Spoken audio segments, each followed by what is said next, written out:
For over 400 years, Africa was not just looted, Africa was drained. Resources, culture, identity, all taken. They took our gold, our ivory, our diamonds, our palm oil, our rubber. They became rich. They built their lands with African wealth. This is not opinion. This is history. And they did not just stop at taking resources. They attacked the mind. They made us believe everything white is better and everything African is inferior. They told us, you are nothing. Your history is nothing. Your kings were nothing. Your knowledge is nothing. They removed African languages from schools. They replaced African beliefs. They called African traditions evil. So generations grew up feeling inferior and did not even understand why.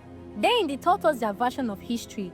They made themselves the heroes. They labeled African civilization as primitive, savage, and backward. This was not accidental.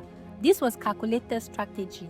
That is why even after independence, many Africans still think that white education is better, white religion is superior, white countries are the dream, and white approval is success. This is not freedom. This is mental slavery, a prison with no walls. They saw our kingdoms. They saw our unity. They saw our strength. So they broke us into tribes, borders, religions, and languages. They turned brothers against brothers. They created conflict and then pretend to be the savior sent to solve it. And today we still fight each other.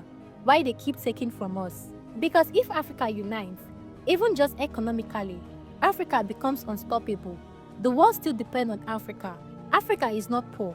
Africa is where wealth comes from. Africa has the youngest population, the deepest cultural identity, and the richest mineral resources on earth. And the world knows that if Africa wakes up and controls its own resources, European economies will weaken, their currencies will fall, their global influence will shrink, and the center of power will shift back to the continent it came from. This is why neo-colonialism continues, not chains on the body, chains on the mind. They taught us to doubt ourselves, so we could never rise. But when an African remembers who they are, the chains break. History is not just memory, history is awakening.